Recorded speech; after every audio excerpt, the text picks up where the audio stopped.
சிம்மம். துணிவும் தலைமைத்துவ ஆற்றலும் கொண்ட சிம்ம ராசி அன்பர்களே, ஆண்டு தொடக்கத்தில் குரு வக்ர நிலையில் மிதுன ராசியில் புனர்பூசம் நட்சத்திரத்தில் சஞ்சரிக்கிறார். சனி பகவான் மீன ராசியிலும், சாயா கிரகங்களான ராகு மற்றும் கேது பகவான் கும்பம் மற்றும் சிம்ம ராசியில் பயணிக்கிறார்கள். மேலும் புதன், சுக்கிரன், சூரியன், செவ்வாய் ஆகிய 4 கிரகங்களும் தனுசு ராசியில் குரு மற்றும் சனி பார்வையில் அமர்ந்திருக்கிறார்கள். இந்த ஆண்டு ஜூன் 2ஆம் தேதி குரு மிதுன ராசியிலிருந்து கடக ராசிக்கு பெயர்ச்சி ஆகிறார். அக்டோபர் 30ஆம் தேதிக்கு பிறகு குரு சிம்மத்திற்கு வருகிறார். டிசம்பர் 12 தேதிக்கு பிறகு வக்ர நிலையில் ஆண்டின் இறுதி பகுதி வரையில் சிம்மத்தில் வக்ர நிலையிலேயே இருக்கிறார். குடும்பத்தில் மகிழ்ச்சி அதிகரிக்கும். இந்த வருடம் சுக பலன்கள் அதிகம் நிறைந்த வருடமாக காணப்படுகிறது. கல்விக்காக அதிகம் செலவு செய்யக்கூடிய சூழ்நிலை இருக்கும். ஆனாலும் நிறைந்த முன்னேற்றம் காணப்படும். திருமண வாழ்க்கை சிறப்பாக அமையும்.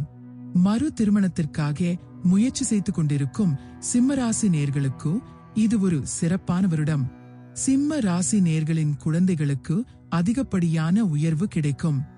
எதிரிகள் விலகுவார்கள். மறைமுக தொந்தரவுகள் நீங்கும். உடன் பிறந்த சகோதர சகோதரிகளுக்கு மிகச் சிறப்பான முன்னேற்றம் ஏற்படும்.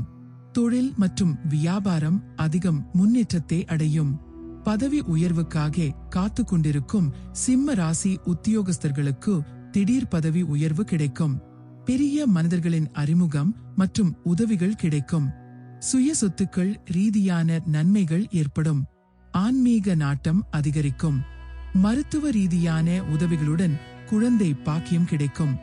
ஏப்ரல் மாதத்திற்கு பிறகு குடும்பம் மற்றும் தொழில் ரீதியான முக்கிய முடிவுகளில் ஆலோசனை செய்து முடிவு எடுப்பது சிறந்தது. ஆரோக்கியம். இந்த வருடம் விரையாதிபதி உச்சமடையும் காரணத்தினால் உங்கள் உடல் நலத்திலும் குடும்பத்தாரின் உடல் நலத்திலும் கூடுதல் அக்கறை எடுத்து செயல்படுவது நல்லது. மருத்துவரின் ஆலோசனைப்படி தொடர்ச்சியாக நடந்து கொள்பவருக்கு பெரிய அளவுக்கு தொந்தரவுகள் இருக்காது. ஜூன் மாதம் முதல் டிசம்பர் வரை இந்த நேரமானது மருத்துவ செலவினால் நோய் குணமாகி நன்மை ஏற்படும். மருத்துவத்திற்காக பண விரயம் ஏற்படுமே தவிர பெரிய அளவிற்கு பாதிப்பு ஒன்றும் இல்லை. குடும்பம் மற்றும் பொருளாதாரம். இந்த ஆண்டின் முதல் 5 மாதங்கள் மிகச் சிறப்பான பொருளாதார முன்னேற்றம் இருக்கும். புதிய வீடு, மனை, ஆபரண சேர்க்கை உண்டாகும். வீடு சரிபார்த்தல் சம்பந்தமான பணிகளை மேற்கொள்வீர்கள். சிலர் புதிதாக வாகனங்கள் வாங்குவீர்கள். மறைமுக பொருளாதார சேர்க்கை மற்றும் லாபம் உண்டாகும். குடும்பத்தில் சுப காரியங்கள் அதிக அளவில் நடைபெறும். மேலும் ஆன்மீக பயணங்கள் ஏற்படும். குடும்ப உறவுகளின் உடல் நலத்தில் அதிக கவனம் செலுத்துவது நல்லது. இந்த வருடம் குழந்தைகளின் வளர்ச்சி மிகச் சிறப்பாக இருக்கும். குழந்தைகளின் திறமையை வளர்ப்பதற்காகவோ அல்லது அவர்களுடைய உயர் கல்விக்காகவோ செலவுகள் செய்வீர்கள். அது முன்னேற்றகரமான பலனையும் தரும். கொடுக்கல் வாங்கல். தொழில் மற்றும் வியாபார ரீதியாக கொடுக்கல் வாங்கல் சம்பந்தப்பட்ட விஷயங்களில் மே மாதம் வரை சிறப்பாக உள்ளது. அதன் பிறகு சிந்தித்து செயல்படுவது சிறப்பு. குறிப்பாக ஷேர் மார்க்கெட், பங்கு சந்தை போன்ற விஷயங்களில் ஈடுபடும் நண்பர்கள் சரியான திட்டமிடல் மற்றும் வழிகாட்டுதலுடன் செயல்பட வேண்டும். அடமானம் வைத்த நகை மற்றும் பத்திரங்களை மீட்பீர்கள். தொழில் வளர்ச்சிக்காக கடன் வாங்கி முதலீடுகள் செய்வீர்கள். எதிர்பார்த்த இடத்தில் இருந்து உதவிகள் கிடைக்கும். தொழில் மற்றும் வியாபாரம். தொழில் மற்றும் வியாபார வளர்ச்சி சிறப்பாக இருக்கும். உத்தியோகத்தில் இருப்பவர்கள் உயர் அதிகாரிகள் மற்றும் சக பணியாளர்களின் ஆதரவை பெறுவார்கள். தொழில் மற்றும் வியாபாரத்தை விரிவுபடுத்துவீர்கள். குறிப்பாக மருத்துவம், விவசாயம், ரியல் எஸ்டேட், அணிகலன், கட்டுமான துறை, சேவை சார்ந்த துறைகளில் இருப்பவர்கள் அதிகப்படியான முன்னேற்றத்தை காண்பீர்கள். பேச்சை தொழிலாக கொண்டவர்கள் கூடுதல் கவனம் எடுத்து செயல்பட வேண்டிய காலமாக அமைகிறது.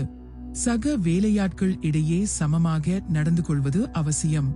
மற்றவர்களை பற்றிய கருத்து தெரிவிப்பதை கைவிடுவது நல்லது. ஜூன் மாதத்தில் இருந்து உத்தியோகத்தில் பதவி உயர்வு கிடைப்பதற்கான அதிக வாய்ப்புகள் உள்ளது. வீட்டில் இருந்து வேலைக்காக முயற்சி செய்து கொண்டிருக்கும் நபர்களுக்கும் நிச்சயம் நல்ல வேலை அமையும். ராசியில் இருக்கும் கேது பகவான் சிறு சிறு தடைகளை தருவார், மறதிகளை ஏற்படுத்துவார். எனவே இன்டர்வியூ, நேர்காணல் சம்பந்தப்பட்ட நேரங்களில் கூடுதல் தயார் நிலையில் இருப்பது அவசியம். ஆனால் வேலைப்பளு சற்று அதிகம் இருப்பது போன்று உணர்வீர்கள். வேறு ஊருக்கு சென்று தொழில் அல்லது வேலை செய்வதற்கான சூழ்நிலை உருவாகும். அது உங்களுக்கு நன்மையையும் தரும். வெளிநாட்டிற்காக முயற்சி செய்து இதுவரை தடைப்பட்டிருந்த வாய்ப்பானது ஜூன் மாதத்திற்கு பிறகு ராசிக்கு 8 உள்ள சனி பகவானை குரு பகவான் பார்ப்பதாலும் மேலும் 7ஆம் இடத்தில் ராகு பகவான் இருப்பதாலும் வெளி மாநில தொடர்பு நிச்சயம் கிடைக்கும். அரசியல் வாழ்க்கையில் முக்கிய முடிவுகள் எடுக்கும் போது மிக கவனமாகவும் தெளிவாகவும் எடுக்க வேண்டும். உங்கள் கொள்கைகளையும் வாக்குறுதிகளையும் தெளிவாக மக்கள் இடத்தில் சேர்ப்பது மிகவும் அவசியமாகும். அஷ்டம சனி நடைபெற்றுக் கொண்டிருக்கும் காரணத்தினால் கடின உழைப்பு மற்றும் அதிகப்படியான நியாயமான முயற்சிகள் மூலம் மட்டுமே வெற்றி அடைய முடியும். புதிய பொறுப்புகள் மற்றும் கடமைகளை ஏற்கக்கூடிய சூழ்நிலை இருக்கும். அரசியல் சார்ந்த பயணங்கள் அனுகூலமாக அமையும். விவசாயிகளுக்கு கணிசமான முன்னேற்றம் இருக்கும். எதிர்பார்த்த விளைச்சல் அமையும்.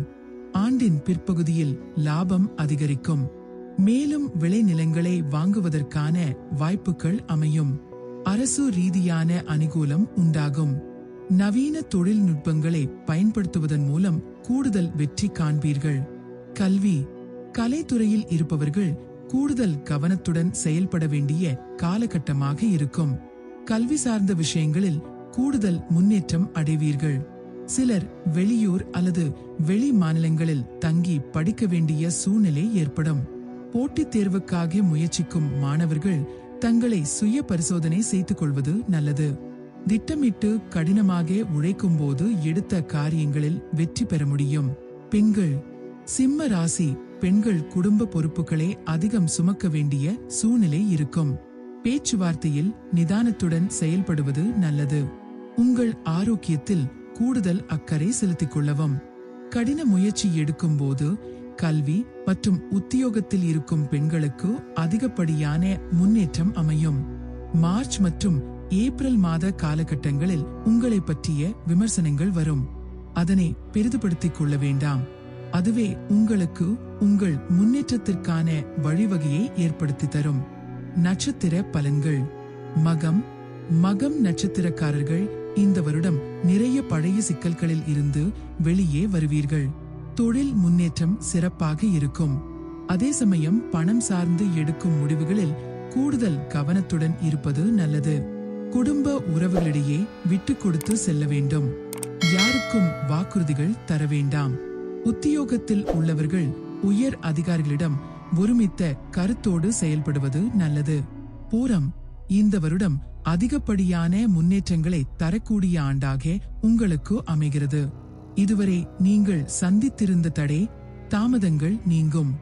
வாழ்க்கையில் ஒரு இலக்கை நிர்ணயம் செய்து அதை நோக்கி உங்கள் பயணத்தை தொடங்குவீர்கள். புதிய முயற்சிகள் வெற்றி பெறும்.